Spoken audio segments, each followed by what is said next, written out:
Bismillahirrahmanirrahim. Assalamualaikum warahmatullahi wabarakatuh. Amin ya rabbal alamin. Alhamdulillah. Kali ini saya ingin menyampaikan tema tentang penetapan awal 1 Ramadan dan 1 Syawal yang metodenya ada 2 yang kita biasa ketahui, yaitu yang pertama dengan ru'yatul hilal atau melihat tanggal 1 sudah masuk atau belum, itu dengan mata. Sedang yang kedua yaitu melihat tanggal 1 Ramadan atau 1 Syawal itu dengan cara hisab atau perhitungan. Dan dua-duanya ini ada dalil atau dasar yang dipakainya. Jadi kita yang orang awam tidak seharusnya mungkin bertengkar atau berdebat atau saling menyalahkan atau saling merasa pemahamannya yang lebih benar atau lebih lurus. Insya Allah tidak harus seperti itu, karena keduanya punya dasar masing-masing. Jadi kita ya menghormati, tinggal kita mau pakai yang mana, dan tidak harus ketika memakai yang ru'yah kemudian menyalahkan yang hisab. Begitu juga sebaliknya, ketika seseorang itu menggunakan hisab, ya tidak diperkenankan merendahkan atau menyalahkan yang menggunakan metode ru'yah. Insya Allah seperti itu. Jadi yang namanya toleransi, saling menghargai, saling menghormati, itu juga bisa antar agama, juga bisa antar sesama agama. Karena dalam memahami agama bisa saja ya berbeda, seperti dalam hal penentuan tanggal 1 Ramadan dan 1 Syawal tersebut. Dan yang mungkin kita sebagai orang awam ya paling tidak sedikit-sedikit tahulah, walaupun tidak secara detail, karena untuk mengetahui secara detail itu ada ahlinya atau ulama yang memang membidangi, menguasai tentang ilmu falak atau cara meru'yah atau hisab. Insya Allah seperti itu. Dan yang sedikit saya ketahui, kalau ru'yah atau ru'yatul hilal itu yang melihat tanggal apakah sudah masuk ke 1 Ramadan atau 1 Syawal itu ya dengan melihat tadi dengan mata kita. Kalau zaman Rasul hadisnya memang jelas yang berbunyi kalau tidak salah, sumu liru iyatihi waftiru liru iyatihi, yang artinya berpuasalah kamu dengan melihat hilal dan juga berbukalah kamu ketika juga melihat hilal atau melihat bulan sabit yang sudah nampak, yang menunjukkan bahwa hari esoknya sudah tanggal 1 untuk bulan puasa ataupun bulan Syawal, hari raya Idul Fitri. Garis besarnya seperti itu. Jadi kalau yang berpegang teguh bahwa untuk menentukan itu dengan melihat dengan mata, itu dasarnya. Jadi kita tidak bisa menyalahkan ataupun protes dan lain-lain. Insya Allah memang seperti itu. Walaupun dalam perkembangannya cara melihat itu juga sudah tidak dengan mata begitu saja, sudah sekarang itu pakai alat sambung, alat peneropong, sehingga mata kita yang kalau tidak pakai itu mungkin tidak bisa melihat dengan jelas, tapi dengan adanya alat itu bisa melihat dengan jelas, kira-kira seperti itu.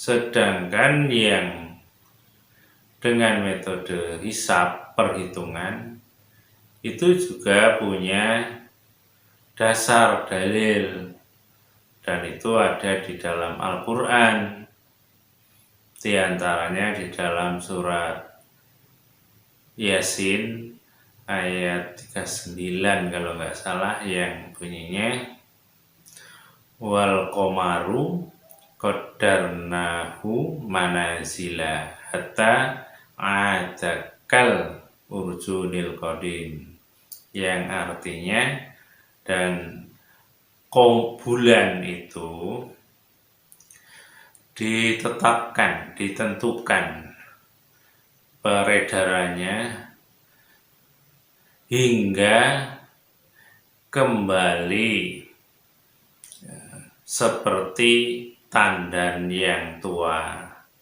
Maksudnya bulan itu kan awalnya dari kelihatan kecil seperti sabit, nanti besar dan bulat bulan purnama, kemudian nanti akan kembali lagi mengecil seperti bulan sabit, seperti seludang atau tandan yang tua itu melengkung. Jadi sudah ditetapkan peredarannya seperti itu oleh Allah, sehingga kita mengetahui ini tanggal berapa, bulan apa, karena itu setiap bulannya ada aturan tertentu, sehingga diketahui apakah sudah masuk tanggal 1 untuk bulan Ramadan ataupun 1 Syawal ataupun belum masuk. Di antaranya seperti itu. Kemudian juga ayat Allah di dalam surat Ar-Rahman ayat 5 kalau tidak salah juga, yang bunyinya Asy-syamsu wal qamaru bihusban, yang artinya matahari dan bulan beredar itu menurut perhitungan. Maksudnya ya, bulan dan matahari itu peredarannya ada perhitungannya, tidak asal berputar, sehingga dibuktikan kalau saat ini ya adanya kalender penanggalan itu kan berdasarkan hisab perhitungan, sehingga bisa diketahui ini bulan apa, tanggal apa, tahun apa, dan kapan bergantinya dan lain-lain. Jadi itu juga kita akui. Jadi kalau sudah jelas seperti itu, kita tidak perlu lagi berdebat istilahnya, hanya karena beda cara memahami dalil tadi atau cara mengamalkan, karena ternyata semuanya ada dasar masing-masing. Dan juga perlu kita sadari agar kita itu memaklumi tadi, umpama yang hisab ya harus menghormati yang ru'yah, karena memang ada dasar tadi, sehingga ya sudahlah. Karena juga kita kan bersaudara, orang yang beriman, jadi harus ya rukun. Anggaplah kayak selera saja kan gitu. Ketika makan bersama ya ada yang mengambil sayur sop, ada yang mengambil sayur rendang umpamanya. Yaitu sebuah pilihan yang ya boleh-boleh saja, asalkan masih dalam aturan yang dibenarkan. Umpamanya kalau makanan tadi ya yang disediakan dan sama-sama halal, tinggal milih. Nah ini juga begitu, karena hadisnya ada, Qur'annya ada, ya silahkan kita pilih yang mana yang menurut pemahaman keyakinan kita condong yang mana. Karena boleh jadi itu karena Allah menciptakan manusia itu kan bermacam-macam. Ada yang lugu apa adanya melihat dalil itu, ada yang mungkin cara berpikirnya agak kritis, agak lebih dalam, atau kalau bahasa lain itu satunya orang biasa dalam memahaminya, yang satunya pandai hitung-hitungan, sehingga tanpa harus melihat dengan mata, dia bisa menghitung bahwa ini sudah masuk seperti yang kita contohkan tadi. Dan kemudian juga kalau kita contohkan yang lain, umpamanya ketika bulan puasa itu kan ada jadwal imsakiyah kalau nggak salah, seperti itu. Jadi sudah ada jadwal kapan waktu masuk maghrib, kapan waktu isya, subuh, duhur, asar, itu sudah ada jam berapa waktu masuknya. Dan sama-sama kita ketahui, biasanya kita itu kalau sholat tidak harus melihat matahari dulu. Biasanya kan seperti itu. Umpamanya sholat maghrib atau isya, yang azan itu untuk tanda bahwa sudah masuk sholat. Dia tidak melihat keluar, melihat matahari atau mega warnanya apa, menunjukkan sudah waktunya maghrib atau isya umpamanya. Selama ini yang saya tahu sudah tidak pakai itu, walaupun mungkin ada satu atau dua masih dengan ru'yah melihat mungkin, tapi biasanya di masjid-masjid itu sudah ada papan untuk jadwal sholat, kapan masuk waktu-waktu sholat itu sudah ada. Padahal itu juga sebenarnya hasil dari hisab, perhitungan, sehingga tidak harus lagi dengan mata. Dan itu kan sudah menjadi fakta, ya, kenyataan, baik yang pakai ru'yah ataupun yang pakai hisab. Tapi ketika sholat dia pakai hisab. Walaupun zaman Rasul juga dalilnya baik di Al-Quran ataupun di hadis, waktu sholat itu tidak pakai hisab, ya pakai ru'yah. Istilahnya umpamanya kalau waktu duhur ya ketika matahari condong ke sebelah barat, umpamanya kan begitu. Dan yang lainnya juga begitu.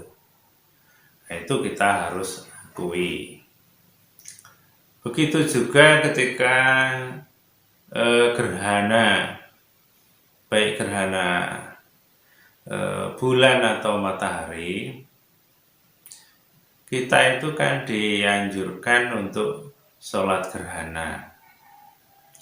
Itu kan juga nggak perlu, bahkan belum pernah saya dengar pakai sidang isbat, penetapan bahwa ini jam sekian nanti gerhana dan kita sholat. Kan nggak seperti itu. Bahkan sama-sama kita sepakat itu pakai hisab, sehingga jauh-jauh hari sebelumnya kita sudah tahu.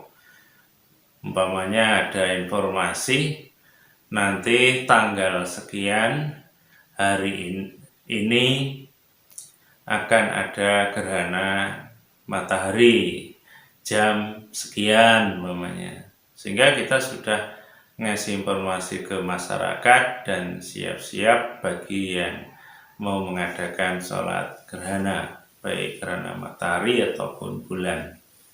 Yang saya tahu seperti itu, tidak nunggu ahli ru'yah dengan meneropong pakai alatnya, tunggu dulu, lihat apakah nanti benar-benar ada gerhana atau tidak. Saya belum tahu seperti itu. Nah, ini maksud saya ceritakan bukan untuk memojokkan atau menyudutkan yang tetap bersikukuh harus dengan ru'yah umpamanya. Tidak, hanya memberikan pelajaran saja agar kita itu ya jangan kaku amat istilahnya, karena toh kita masih pakai yang hisab juga kan gitu.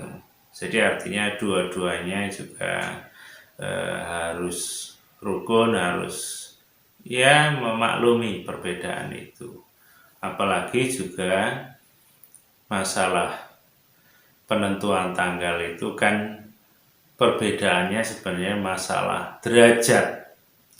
Keduanya sama-sama sudah nampak, cuman nampaknya yang satu harus bisa dilihat dengan mata nian, yang satunya cukup dengan ilmu pengetahuan, karena masalah derajatnya. Dan derajat itu artinya juga pakai perhitungan, cuman yang nampak oleh mata derajatnya sekitar 3 umpamanya ke atas. Sedang kalau pakai ilmu ya sebenarnya kalau sudah 0, sekian itu ya sudah masuk sebenarnya, tapi masih memberi toleransi. Kalau tidak salah ukurannya 2,5 sudah boleh lah, walaupun kalau mau jujur tidak harus 2,5 pun, kalau sudah 0, itu sudah masuk. Sebenarnya seperti itu, tapi cuman batasan yang disepakati itulah yang agak beda. Satunya 3 minimal, yang satunya mungkin 2,5 itu. Dan artinya dua-duanya sebenarnya sudah masuk. Tapi kita sebagai orang yang awam ya sudah, kita ikut saja menurut yang kita yakini. Dan ini juga jangan terus dibenturkan dengan kita harus taat kepada pemimpin, walaupun itu juga ada dasarnya.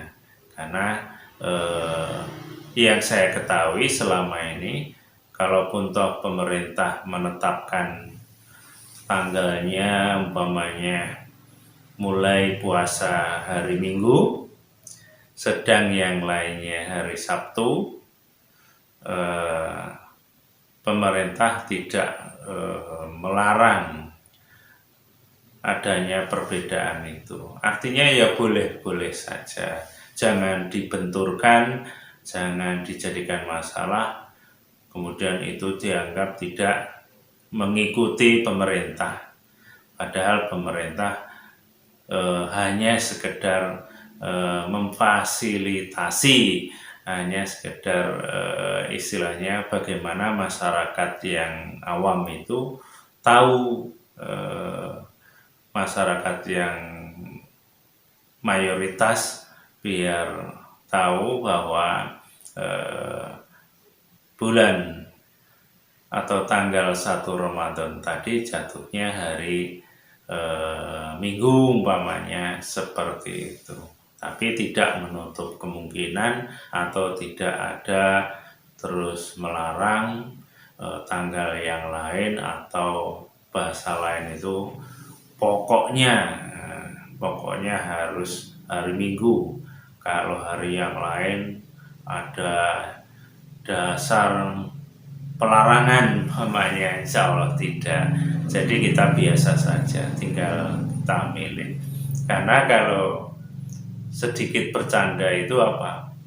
Karena masyarakat kita yang juga orang Islam, mungkin dia sama sekali tidak peduli tanggalnya berapa, karena dia tidak puasa umpamanya, dan juga nanti waktu lebaran dia ikut lebaran, itu juga tidak masalah. Pemerintah juga tidak menghukum orang yang tidak puasa tadi kok juga ikut lebaran.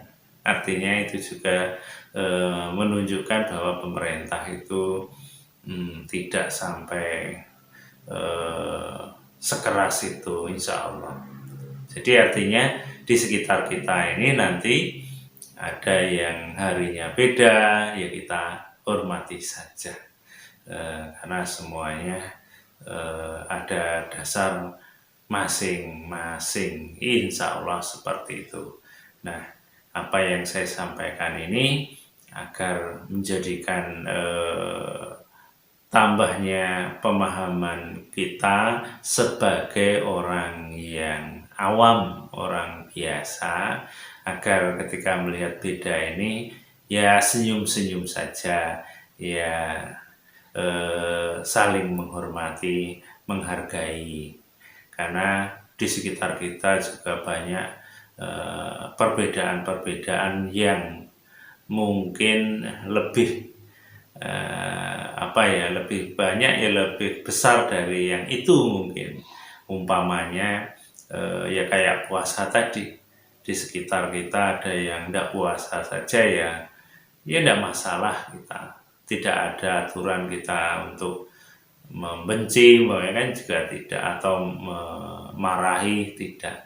Juga termasuk masalah sholatnya, baik itu sholat taraweh atau wajib, mungkin juga banyak di sekitar kita yang puasanya tidak, sholat wajib tidak, sholat taraweh tidak, lebarannya ikut umpamanya. Kan tidak ada terus ada pengumuman bagi yang tidak puasa dan tidak sholat dilarang ikut lebaran, kan tidak juga. Bahkan mungkin ada yang terlihat ya agak lucu, ya itu tadi, puasa mungkin tidak, ya, taraweh tidak, sholat wajib tidak, tapi waktu sholat Idul Fitri dia hadir dengan pakaian rapi, ya ikut sholat Idul Fitri umpamanya, ya nggak apa-apa, ya kita tidak boleh merendahkan, mencela, ya biar mungkin orang itu kan pemahamannya atau keilmuannya dan lain-lain itu ada yang belum begitu ngerti, kita tetap diajarkan ya memaafkan saja, mendoakan saja, sehingga hidup itu indah, enak, damai, kan itu tidak perlu diperumit. Insya Allah kalau kita bisa membimbingnya, ya alhamdulillah itu lebih baik. Insya Allah seperti itu. Itu saja yang bisa saya sampaikan. Mudah-mudahan yang sederhana ini ya ada manfaatnya, insya Allah. Kurang lebihnya saya mohon maaf. Akhir kalam, Assalamualaikum warahmatullahi wabarakatuh.